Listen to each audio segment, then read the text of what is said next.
बहुत समय पहले की बात है। दुर्दांत नाम का एक बलिष्ठ सिंह अर्बुद शिखर नामक पर्वत की गुफा में रहता था। प्रतिदिन वह शिकार करने वन में जाता और वापस गुफा में आकर आराम किया करता था। एक दिन कहीं से एक चूहा उस गुफा में आ गया और बिल बनाकर रहने लगा। जब भी सिंह विश्राम कर रहा होता, चूहा बिल से निकलता और सिंह के बालों को कुतर जाता। जागने के उपरांत सिंह की जब अपने कुतरे हुए बालों पर देखता तो वह क्रोध से आग बबूला हो जाता। बलशाली होने के बावजूद भी उसका चूहे जैसे छोटे से जीव पर बस नहीं था। जब भी वह उसे पकड़ने के प्रयास करता, वह चपलता से अपने बिल में घुस जाता और सिंह क्रोधवश दांत पीसता रह जाता। एक दिन सिंह ने सोचा कि इस छोटे से जीव पर अपनी ऊर्जा व्यर्थ करने का कोई औचित्य नहीं है। इसके विनाश के लिए इसका ही कोई परम शत्रु लाना चाहिए। और वह गांव जाकर बहला फुसलाकर एक बिल्ली ले आया।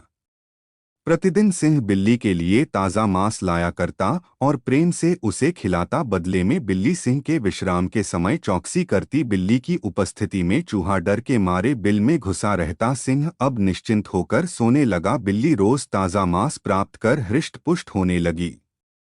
इधर चूहा बिला में घुसा घुसा कमजोर हो चला था। सिंह के बाल उसका आहार थे। आखिर कब तक वह भूखे प्यासे बिल में पड़ा रहता। एक दिन व्याकुल होकर वह अपने बिल से निकल ही गया। सिंह उस समय विश्राम कर रहा था और बिल्ली पास ही बैठकर मांस का भक्षण कर रही थी। चूहा बिल्ली को चकमा देकर सिंह के पास जाने का प्रयास करने लगा, किंतु बिल्ली चपल थी। उसने चपलता से चूहे को अपने पंजे में दबोच लिया और मारकर खा गई।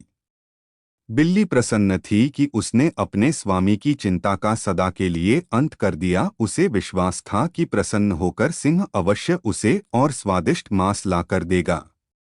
सिंह के जागने पर बिल्ली ने उसे चूहे को मार डालने की बात बता दी। सिंह की परेशानी का कारण समाप्त हो चुका था। वह बड़ा प्रसन्न हुआ, किंतु अब बिल्ली उसके किसी प्रयोजन की नहीं रही थी। उसने उसे भोजन देना बंद कर दिया। बिना भोजन के बिल्ली कमजोर होने लगी। उसे समझ में आ गया कि चूहे को मारकर उसने अपनी उपयोगिता समाप्त कर दी है, इसलिए सिंह उसकी उपेक्षा करने लगा है। अंततः वह गुफा छोड़कर चली गई।